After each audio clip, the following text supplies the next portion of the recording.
राधे राधे, जय माता की भक्तों।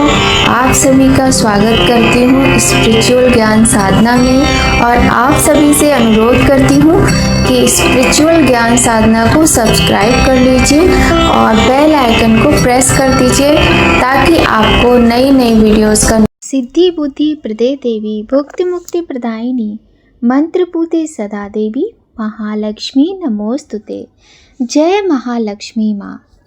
प्रिय भक्तों, इस समय आश्विन मास है और आश्विन मास में भाद्रपद मास के शुक्ल पक्ष की अष्टमी तिथि राधा अष्टमी से प्रारंभ होने वाले 16 दिवसीय महालक्ष्मी व्रत चल रहे हैं, जो कि आश्विन मास के कृष्ण पक्ष के अष्टमी तिथि के दिन यह व्रत पूर्ण होंगे।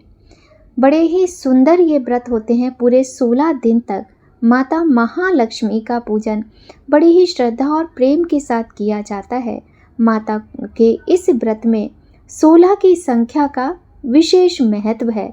16 प्रकार के श्रृंगार की वस्तुएं, 16 दियों से माता की आरती और 16 फल, 16 मिठाइयाँ, इस प्रकार से माता के व्रत में 16 वस्तुओं का, 16 की संख्या का विशेष महत्व है। इन पावन दिनों में हमें ज़्यादा से ज़्यादा माता महालक्ष्मी के मंत्रों का जप करना चाहिए और माता महालक्ष्मी की सुंदर सुंदर कथाओं का श्रवण भी अवश्य करना चाहिए। तो आइए भक्तों, आज हम आपको बड़ी ही सुंदर कथा सुनाते हैं। माता महालक्ष्मी के इस व्रत की बड़ी ही पावन कथा है और वैसे भी माँ भाव की भूखी हैं, माँ प्रेम और श्रद्धा की भूखी हैं, ना कि दिखावे की। तो बिना किसी दिखावे, बिना किसी छल कपट के पूर्ण श्रद्धा और प्रेम भाव के साथ आज हम सभी मिलकर माता की इस पावन कथा का श्रवण करते हैं और माता से प्रार्थना करते हैं कि माता महालक्ष्मी हम सभी को अपना आशीर्वाद दें, हम सभी के जीवन में धन्य धान्य सुख समृद्धि की कृपा बरसाएं। तो आइए भक्तों, सुनिए बड़ी ही पावन पुण्यदायी ये कथा। बोलिए गणेश भगवान की जय, गौरी शंकर भगवान की जय, लक्ष्मी नारायण भगवान की जय। एक समय महर्षि श्री वेद व्यास जी हस्तिनापुर पधारे। उनका आगमन सुन महाराज धृतराष्ट्र उनको आदर सहित राजमहल में ले गए। स्वर्ण सिंहासन पर विराजमान कर चरणोदक ले उनका पूजन किया। श्री व्यास जी ने माता कुंती तथा गांधारी से हाथ जोड़कर प्रश्न किया, हे महामुने, आप त्रिकालदर्शी हैं, अतः आपसे हमारी प्रार्थना है कि आप हमको कोई ऐसा सरल व्रत तथा पूजन बताएं जिससे हमारा राज्य, लक्ष्मी, सुख समृद्धि, पुत्र पौत्रादि व परिवार के साथ सुखी रहे। इतना सुनकर महर्षि श्री वेदव्यास जी कहने लगे, हम एक ऐसे व्रत का पूजन व वर्णन कहते हैं जिससे सदा लक्ष्मी जी का निवास होकर सुख समृद्धि की वृद्धि होती है। माता लक्ष्मी सदा सहाय होती हैं। यह श्री महालक्ष्मी जी का व्रत है जिसे प्रतिवर्ष आश्विन कृष्ण अष्टमी को विधिवत किया जाता है। हे महामुने, इस व्रत की विधि हमें विस्तार पूर्वक बताने की कृपा करें। तब व्यास जी बोले, हे देवी, यह व्रत भाद्रपद शुक्ल अष्टमी से प्रारंभ किया जाता है। इस दिन स्नान करके 16 सूत के धागों का डोरा बनाएं, इसमें 16 गांठ लगाएं, हल्दी से पीला करें। प्रतिदिन 16 दूब व 16 गेहूं के दाने को चढ़ाएं। आश्विन कुंवार कृष्ण अष्टमी के दिन उपवास रखकर मिट्टी के हाथी पर श्री महालक्ष्मी जी की प्रतिमा स्थापित कर विधिवत पूजन करें। इस प्रकार श्रद्धा भक्ति सहित महालक्ष्मी जी का व्रत पूजन करने से आप लोगों की राज्य लक्ष्मी में सदा अभिवृद्धि होती रहेगी। इस प्रकार व्रत का विधान बताकर श्री महर्षि वेदव्यास जी अपने आश्रम को प्रस्थान कर गए। इधर समय अनुसार भाद्रपद शुक्ल अष्टमी से गांधारी तथा कुंती अपने अपने महलों में नगर के स्त्रियों सहित व्रत का आरंभ करने लगी। इस प्रकार 15 दिन बीत गए। 16वें दिन आश्विन कृष्ण अष्टमी के दिन गांधारी ने नगर की सभी प्रतिष्ठित महिलाओं को पूजन के लिए अपने महल में बुलवा लिया। माता कुंती के यहाँ कोई भी महिला पूजन के लिए नहीं आई। साथ ही माता कुंती को भी गांधारी ने नहीं बुलाया। ऐसा करने से माता कुंती ने अपना बड़ा अपमान समझा। उन्होंने पूजन की कोई तैयारी नहीं की एवं उदास होकर वह बैठ गई। जब पांचों पांडव युधिष्ठिर, अर्जुन, भीम, नकुल और सहदेव महल में आए तो माता कुंती को उदास देखकर पूछा, हे माता, आप इस प्रकार उदास क्यों हैं? आपने पूजन की तैयारी क्यों नहीं की? तब माता कुंती ने कहा, हे पुत्र, आज महालक्ष्मी जी के व्रत का उत्सव गांधारी के महल में मनाया जा रहा है। उन्होंने नगर की समस्त महिलाओं को बुला लिया और उसके 100 पुत्रों ने मिट्टी का एक विशाल हाथी बनाया, जिस कारण सभी महिलाएं उस बड़े हाथी का पूजन करने के लिए गांधारी के यहाँ चली आईं, लेकिन मेरे यहाँ नहीं आईं।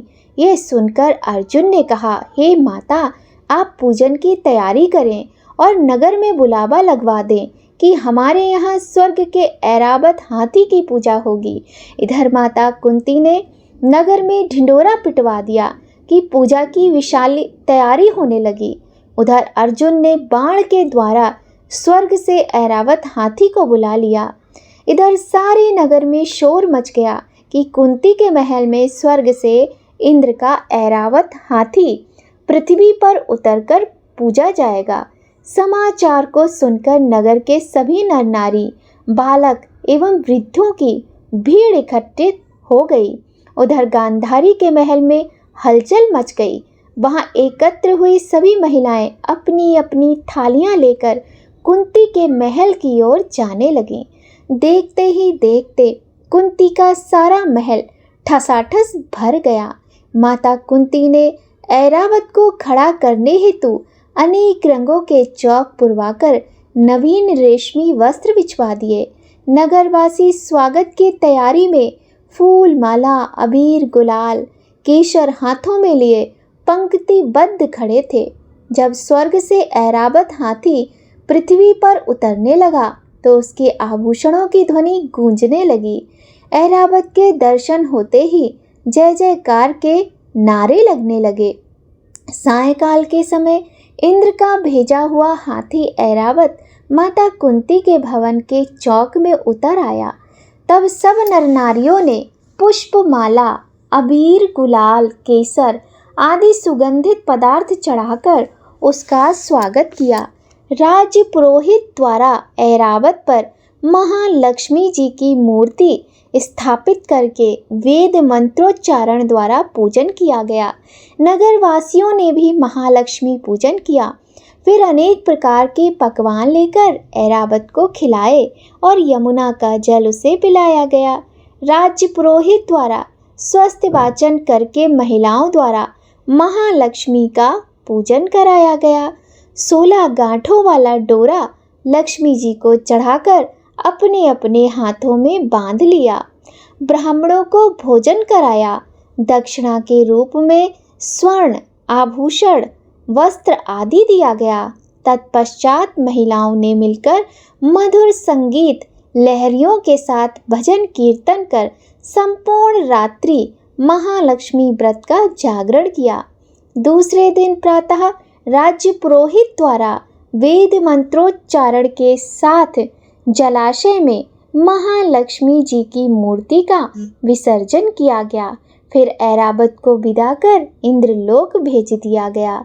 इस प्रकार जो स्त्रियां श्री महालक्ष्मी जी का विधिवत व्रत एवं पूजन करती हैं, उनके घर धन्य धान्य से पूर्ण रहते हैं तथा उनके घर में महालक्ष्मी जी सदा निवास करती हैं।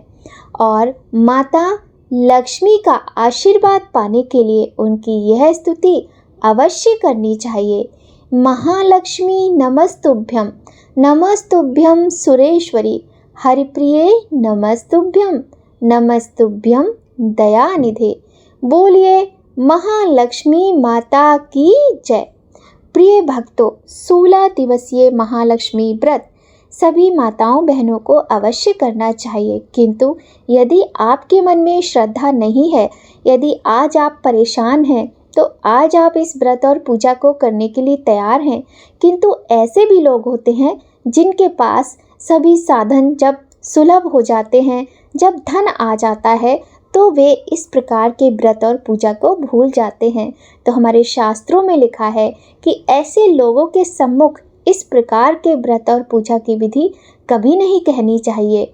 और जो लोग माता से प्रेम करें, व्रत विधि को अपने जीवन में अनुसरण करें और 16 वर्ष तक इस व्रत को करें, उन्हीं के सम्मुख इस व्रत के महिमा को कहना चाहिए और उन्हीं को इस व्रत और पूजा को सच्ची श्रद्धा भाव के साथ करना चाहिए, जो 16 साल तक इस व्रत को, इस पूजा को कर सकें, अन्यथा पाप लगता है।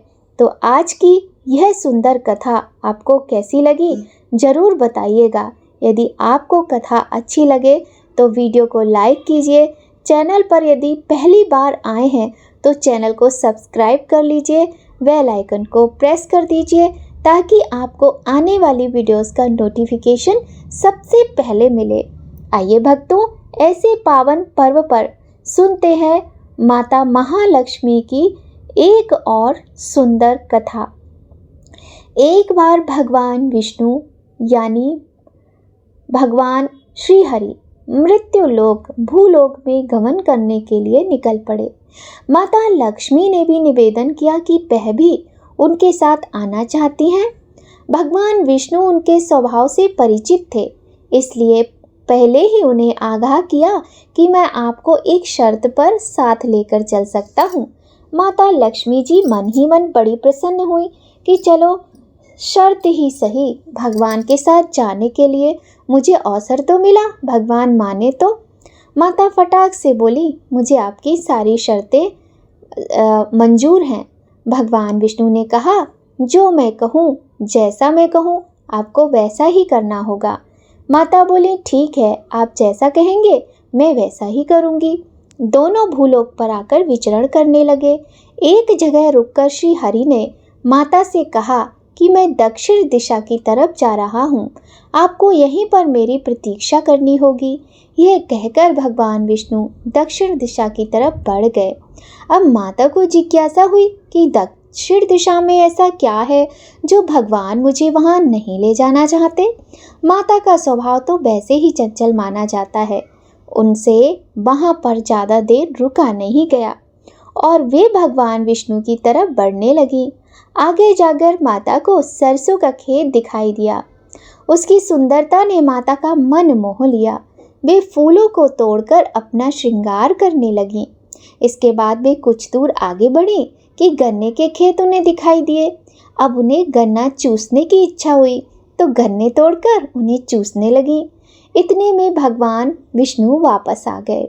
सरसों के फूलों से सजी माता लक्ष्मी को गन्ना चूसते हुए देखकर भगवान विष्णु उन पर क्रोधित हो गए। भगवान ने कहा कि आपने शर्त का उल्लंघन किया है। मैंने आपको वहाँ रुकने के लिए कहा था, लेकिन आप ना तो वहाँ रुकी और यहाँ किसान के खेतों से फूल व गन्ने तोड़कर आपने अपराध कर दिया है। इसकी आपको सज़ा मिलेगी। भगवान विष्णु ने माता लक्ष्मी जी को 12 वर्ष तक किसान की सेवा करने का श्राप दे दिया और स्वयं क्षीर सागर गमन करने के लिए चले गए। अब माता लक्ष्मी को विवश होकर किसान के घर रहना पड़ा। एक दिन माता लक्ष्मी ने किसान की पत्नी को देवी लक्ष्मी की प्रतिमा की पूजा करने को कहा और बोला कि इससे तुम जो भी मांगोगी तुम्हें मिलेगा। कृषक की पत्नी ने वैसा ही किया। कुछ ही दिनों में उनका घर धन धान्य से पूर्ण हो गया। हंसी खुशी सुख समृद्धि में 12 साल का समय कैसे बीत गया पता ही नहीं चला। जब भगवान विष्णु माता लक्ष्मी को लेने के लिए आए तो किसान ने माता को ना जाने देने का हठ किया। इस पर माता लक्ष्मी ने कहा कि कार्तिक कृष्ण पक्ष की 13 की दिन यदि वह विधि पूर्वक मेरी पूजा करे तो वह उसके घर से नहीं जाएंगी, लेकिन वह इस दौरान उन्हें दिखाई नहीं देंगी। वह एक कलश की स्थापना करे और उसमें कुछ धन रखे। यानी धन की लक्ष्मी का रूप होगा। इस प्रकार तेरस के दिन किसान ने माता के बताए अनुसार ही पूजा कर कलश स्थापना की और किसान का घर धन धान्य से पूर्ण रहने लगा। तब से लेकर आज तक धनतेरस पर माता लक्ष्मी की पूजा करने की परंपरा चली आ रही है। बोलिए माता महालक्ष्मी की जय। तो भक्तों, महालक्ष्मी के इन पावन दिनों में हमें माता की कथाओं का श्रवण अवश्य करना चाहिए। समय समय पर हम आपको ऐसे ही माता की पावन कथाएं सुनाते रहेंगे और आप अपना प्यार आशीर्वाद बनाए रखिए और इन सुंदर कथाओं का श्रवण करते रहिएगा। ऐसा करने से निश्चित ही माँ लक्ष्मी की कृपा आप सभी पर बरसेगी और माँ महालक्ष्मी आपकी कष्टों को दूर करेंगी, आपके घर में सुख समृद्धि बरसाएंगी। भक्तों, आप इन 16 दिनों में धन प्राप्ति के लिए कुछ उपाय कर सकते हैं। क्षमा कीजिए, जैसा कि आपको कनक धारा स्तोत्र का पाठ करना चाहिए और आपको श्री सूक्त का पाठ भी करना चाहिए। आप चाहें तो माता महालक्ष्मी के चालीसा को पढ़ सकते हैं। माता के मंत्रों का जाप आप कमल गट्टे की माला या फिर इस फटिक की माला पर करिएगा। यदि आप 16 दिन तक भले ही एक माला पर करें, आप इस प्रकार से नियम पालन करते हैं तो माता की कृपा आपको अवश्य ही मिलेगी। भक्तों, माता महालक्ष्मी की कृपा आप पर, हम सभी पर सदा बनी रहे। इसी कामना को करते ही हुए आज की वीडियो यहीं पर समाप्त करते हैं और बहुत जल्द आपके साथ फिर जुड़ेंगे एक बड़ी ही सुंदर कथा के साथ, जानकारी के साथ। जय माता की, जय महालक्ष्मी माता की। राधे राधे।